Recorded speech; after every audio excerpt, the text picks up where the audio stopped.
Hi, everyone. My name is Marisa Stone with Simon Says Social and the Systems Lounge, and I want to welcome you today to the 2018 Premier International Women's Business Systems Virtual Summit, where you get to learn all about the systems that our speakers are using to get things done. And I am so excited today to have Airial Dandridge here. She is going to talk with us all about going from blocked to brilliant.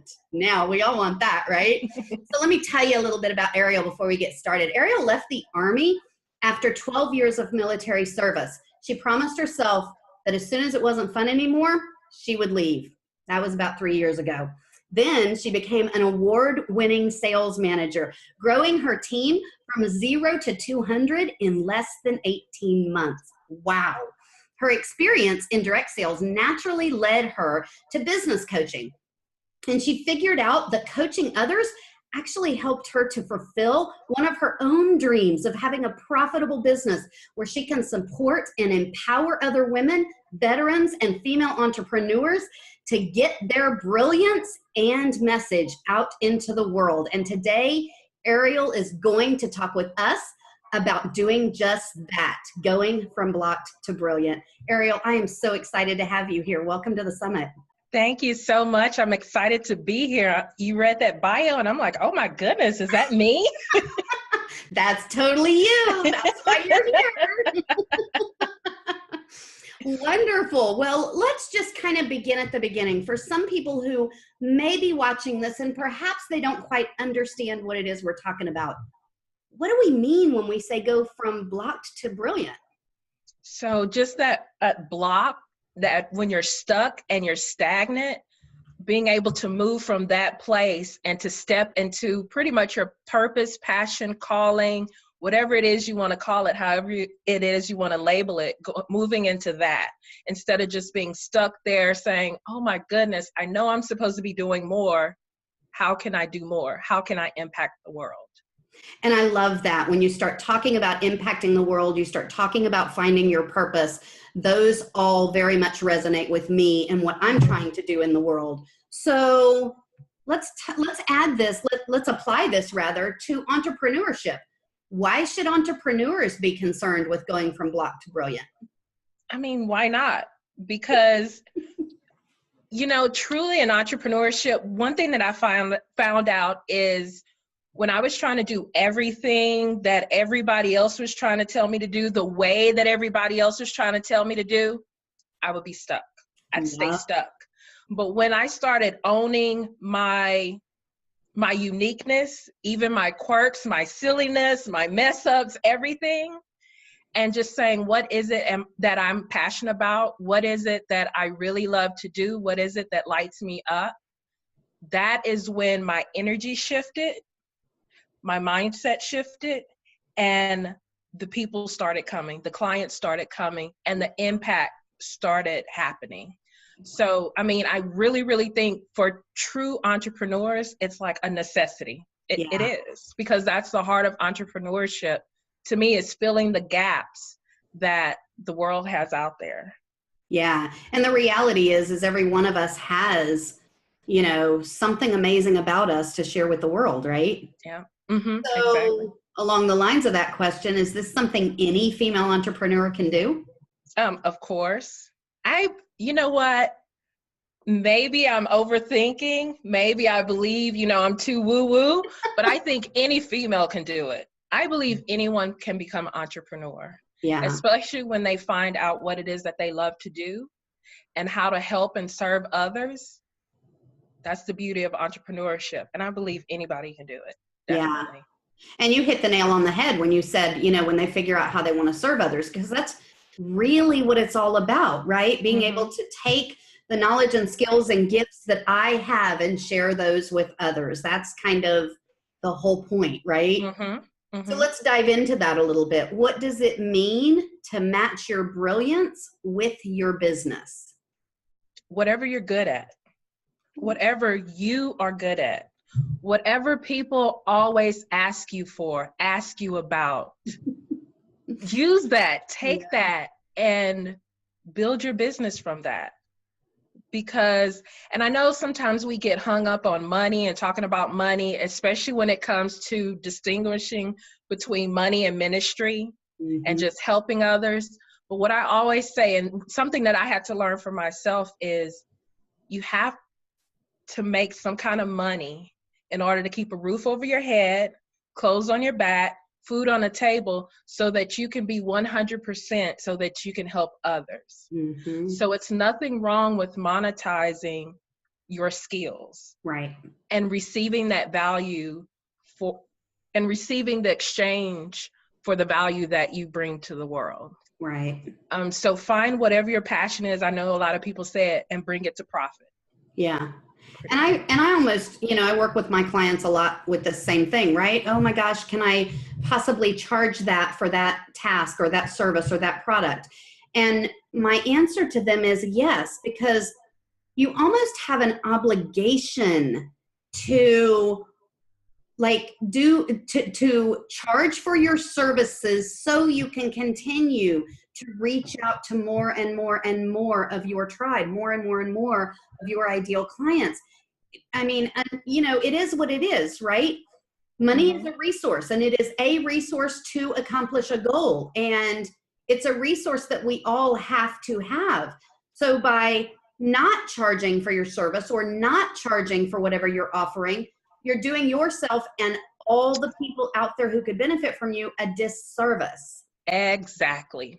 I 100% agree. Yeah.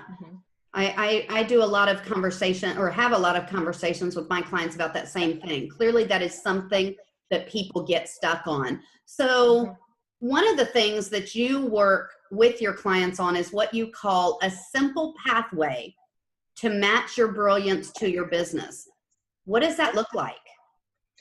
So first of all, so when I originally wrote my signature process and system, I put mindset in there, but I didn't put it in there as much as I do now. Yeah. Because I was talking to a coach. I had hired a coach a few months ago, and she ended up firing me. That's okay. But I was telling her that, I know the sales process, strategies, systems, technology, all of this stuff I had been studying, but I had those mindset blocks. So the very first step, the very first pathway, part of the pathway, is working on that mindset, knowing your why, knowing who you are, knowing what it looks like to be authentically you and be unapologetic about it.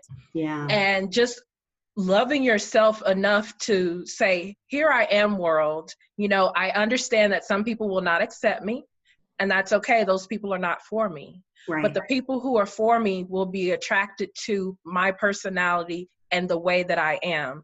And just working on that mindset, because I promise you, that's like the foundation. That is the key, is mindset. Yeah. And then it gets more into the technical things of, now that you find out your why, your purpose, your mission, all of that stuff, all that touchy-feely stuff, then go and find out what it is, who you want to serve. And that sometimes comes in that why too, when you're figuring out that why, who you want to serve and how you want to serve them, what sets you apart. And then you get into researching your competition and your industry, registering your business, and then more of the technical aspects. But what I learned is dealing with the emotional side, the mindset side, is like the foundation. Yeah. Before all of it. Yeah. And I think a lot of people don't understand how much that can impact your ability to succeed. If I'm going out here and I'm saying, wow, I'm managing this amazing summit and I'm reaching all of these amazing women and all of that. But in the back of my mind, there's that little voice that's going, not really, Marisa, you're not doing any of that. Do you think it's really going to happen? No. Probably not. So you make a very valid point in that understanding that your own self-talk and your own mindset is going to impact everything that you're trying to do in the world. And now when I talk to my clients, they want me to tell them, because I have a technical background, so I can tell them about branding. I can tell them like what systems and processes. And so they'll ask me, Airial, what do I need to do for this? How should I do this Facebook Live? How should I do this? And I'm like, just do it. Yep. Just trust me and please just do it. Yep. And then learn as you go and tweak it and make it better as you go. But just do it. Because if you overthink it and let that negative self-talk come in, it won't get done at all. Yeah, totally agree with that. Totally agree with that. So one of the things that a lot of my clients struggle with is being overwhelmed and frustrated with absolutely everything they have to do as entrepreneurs. How can they narrow down what should be focused on the most to make the biggest difference in their business? And I know you work with your clients on this one specific thing as well. How do they do that? You know, the easiest way, and of course, when I work one-on-one with clients, I find out what their hangups are, right. What is causing their specific overwhelm, because everybody has their strengths and their weaknesses, right. And that affects the type of overwhelm you're facing. Experiencing, yeah. But find those things. The most important things to do in your business are those things that will generate revenue. Boom! You heard it here, folks. Yeah. So, I mean, it's almost like a no-brainer, but as women, I mean, Todd Herman says the same thing, right? We get so stuck in the weeds and we're doing all this little stuff and da-da-da-da-da, and we're not doing the one thing we need to be doing, which is making money. Because, procrastination sneaks in because of fear. So, and I've caught myself doing this. Oh, I'm scrolling through Facebook to do research. Right. And it's really because you're avoiding that very big, overwhelming task that you're getting ready to have to work on. Exactly. So whatever that task is that you need to do, but you're avoiding, you need to just bite the bullet and go ahead and do it. That's right. And then when you do it, you're like, oh my gosh, why didn't I do this earlier? And it's like, well, duh. Right. Guilty. Mm-hmm, mm-hmm. How many of us have done that? Like, seriously, break it down into pieces, like do whatever you need to do, but get it done. You're going to feel so much better when you can go to sleep at night knowing that your bills are paid and you don't have to worry about it. And you can get up the next morning and go out there and empower even more people in your world. And then another big thing too is if you're so overwhelmed, I'm big on coaching. Of course, I'm a coach. Yep. So find a coach that can help you navigate all of that and help you break down those big goals that you've set for yourself, and also outsourcing. So if it's tedious tasks like administrative tasks, making PowerPoint slides, typing up emails or whatever, outsource. And you may think, oh, I can't afford to outsource, but trust me, you can, because you free up so much time. If you look and say you charge $10 an hour. No, we're not even going that low. Say you charge at least $100 an hour. All right. Okay. And it's going to take you an hour to create a PowerPoint slide, but you find a VA or an assistant that can do it for you for $30, $10, whatever. You've saved money, and you can use that hour for a paying client. Exactly. Or for doing some activities that will generate that revenue. Exactly. Oh my gosh, I totally agree with that. That's amazing. And I ask a lot of my clients, what's your hour worth?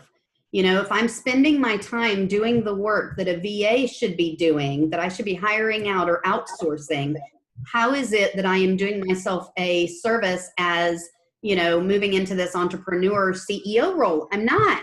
I'm working as a VA for myself. It's like, wait a minute.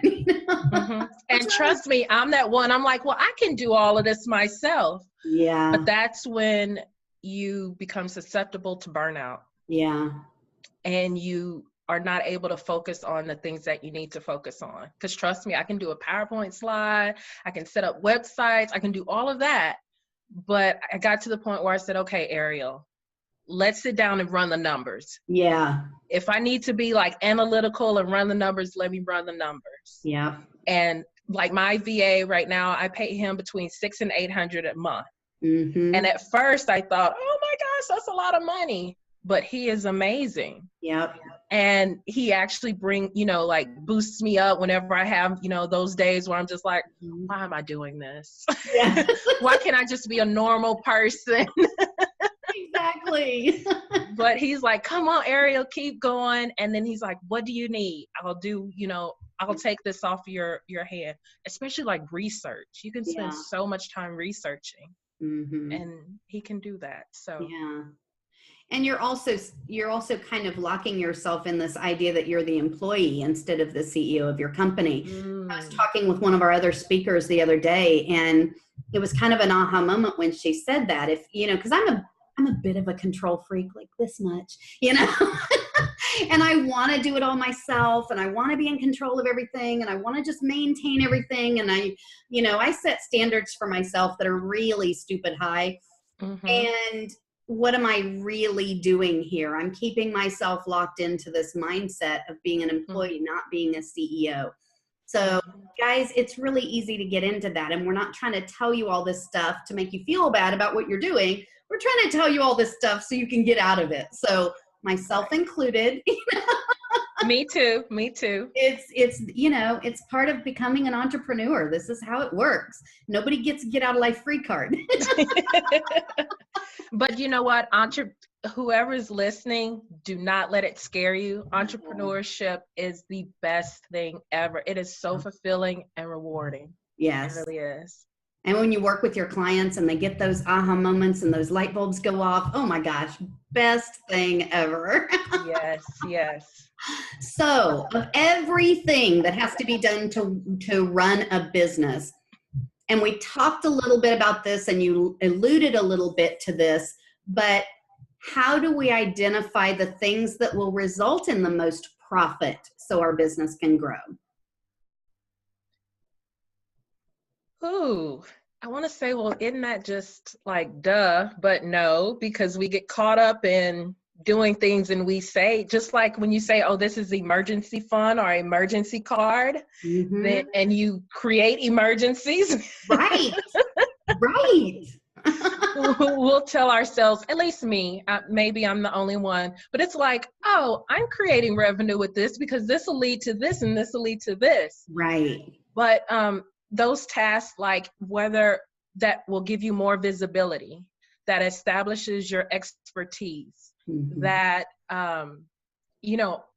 I work with Cassie Howard. She's my coach right now. And she says, always be selling. Yes. And I know that's probably scary to some people, like, oh, I'll feel sleazy or whatever. Think of it, always be serving. Yes. If that sell word scares you, always be serving, inviting, and offering. Yeah. And just find how to do that works for you, that's genuine and that feels right for you. Right. And it will bring the people in. Because one of the things that I learned that I have to remind myself is, who out there is praying for what you need? Yep. They're right now asking their higher being for an answer, and you have those answers. And if you're sitting there doing random stuff and not getting your message out, you're not walking in your calling. You're not walking in your purpose. And somebody's out there suffering. And how are they going to know if you don't tell them? Like, people can't read your mind, folks. I would love for them to be able to read mine. Well, maybe not all the time, but Exactly. Mind. So if you want them to know what you have to offer, you have to tell them. It goes back to that obligation that you have to make money to be able to serve people. You know? And when you start thinking about that, it makes it easier. Because now I hate Facebook videos. No, let me change my wording. I used to hate Facebook Lives and videos because I'm like, I got to get dressed. I need to put on lipstick. I need to do this. I need to worry about my hair. And then somebody set me down and said, who is out there about to make a life decision? Yeah. And they need to hear what you have to say. And I started crying. And I'm like, I need to get off my butt and just do this live, because that person who I'm talking to, they don't care how I look. Nope. They're not going to care if your hair is in a towel because you just got out of the shower. They need the message. They need the message. Yeah. So now I literally do Monday morning rollovers. Like as soon as I wake up, I roll over, turn my phone on, hit live, and I've had my hair all over my head, no makeup, in my pajamas, my cat's making a debut. I'm telling you. And I have the most fun on those lives. And people, contact me like, man, you said something that I really needed to hear today. It was right on time. Yeah. And that's what it's about. So stop overthinking things. Yes, yes, yes. You want to know how to get from block to brilliant? Stop overthinking it. So, wow, Airial, this has been absolutely amazing information. And I know we are going to dive much, much deeper in the next interview, but unfortunately we are coming to the end of this one and it doesn't feel like we've been talking that long. No. But here we go. Is there anything else we need to know about going from block to brilliant before we get off here? I always love to end with saying, love yourself. Yes.